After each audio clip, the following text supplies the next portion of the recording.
ہمارے دین میں دوسری بنیادی چیز کیا ہے؟ اعمال، اور اعمال میں اہم ترین عمل وہ نماز ہے۔ یہ بات ذہن نشین فرما لیں، نماز میں فرائض فجر، ظہر، عصر، مغرب، عشاء، نماز میں واجبات عیدین، نماز میں واجبات وطر واجبات، پھر نماز میں سنن مؤکدہ، فجر سے پہلے 2 رکعت، ظہر سے پہلے 4، ظہر کے بعد 2، مغرب کے بعد 2، سنن مؤکدہ، اور اس کے علاوہ نوافل، اوابین کے نفل، عصر سے پہلے 4 رکعت، اور اسی طرح عشاء سے پہلے 4 رکعت، مغرب کے بعد 2 سنت کے بعد جو نفل ہیں، تہجد کے نفل، اشراق کے نفل، اوابین کے نفل، چاش کے نوافل، صلاۃ و تسبیح نوافل۔ تو نمازوں میں نمبر 1 فرائض، ان میں کمی تو واجبات، ان میں کمی سنن مؤکدہ، ان میں کمی نوافل۔ تو یوں ان سارے نمازوں کو ادا کریں گے تو کمیاں پوری ہوں گی۔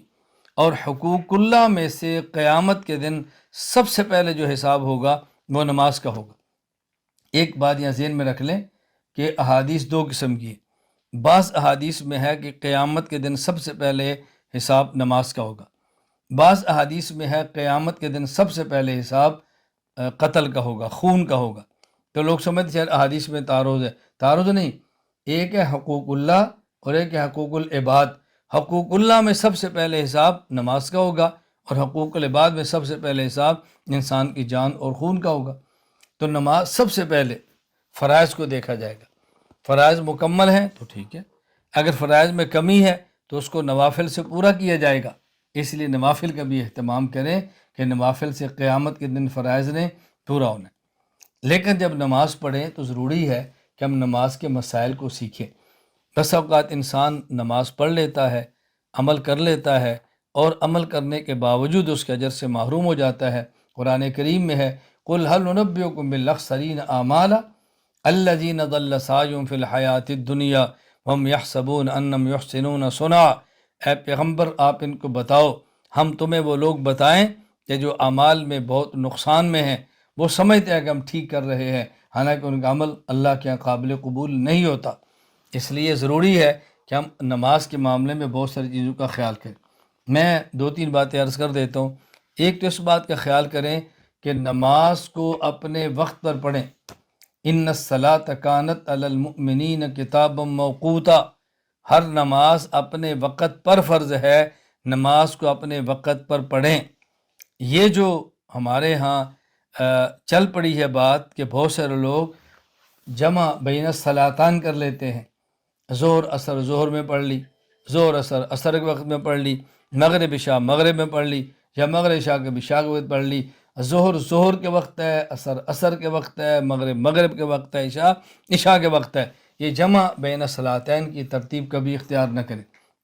میں اس پر دلائل دے چکا ہوں، مستقل بیان موجود ہے، مستقل میری اس پہ ملف اور فائل موجود ہے، جمع بین الصلاتین کے عنوان پہ۔ آپ اس کو منگوائیں، آپ اس کو پڑھیں، آپ اس کو دلائل دیکھیں تاکہ کوئی الجھن نہ ہو۔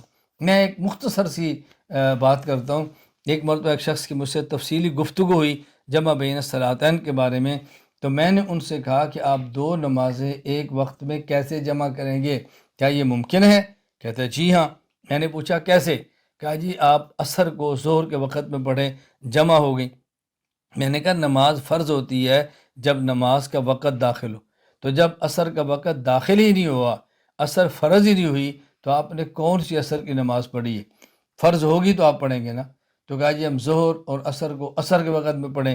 میں نے کہا جب نماز کا وقت نکل جائے اس کو ادا نہیں کہتے، قضا کہتے ہیں۔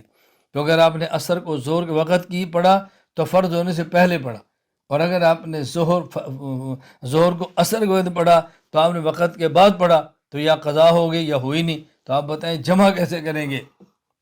آپ بتائیں جمع کیسے کریں؟ اس کا خیال کریں کہ جمع سے بچیں۔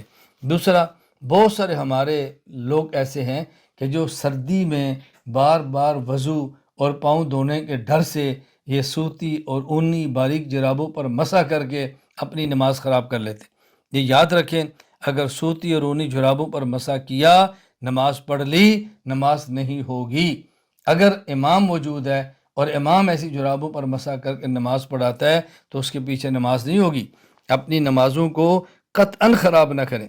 موزے کا معاملہ الگ ہے، اور ایسی مضبوط جراب جو موزے کے حکم میں ہو اس کا معاملہ الگ ہے۔ یہ جو ہمارے یہاں اونی اور سوتی جرابیں چل رہی ہیں، ان جرابوں پر مسا نہ کریں۔ اور میں یہ وضاحت کر رہا ہوں، میں یہ مسئلہ اہل سنت والجماعت احناف دیوبند کا بتا رہا ہوں۔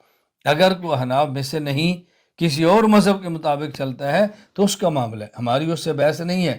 میں اہل سنت والجماعت احناف دیوبند کی بات کر رہا ہوں کہ ہمارے یہاں فقہ حنفی میں مسئلہ یہی ہے، ہم اپنی فقہ کے پابند ہیں، کوئی ہماری فقہ کو تسلیم نہیں کرتا، کسی اور کے پیچھے چلتا ہے، وہ کیا کہتے ہیں ان کا معاملہ ہے، میں ان کی بات نہیں کرتا۔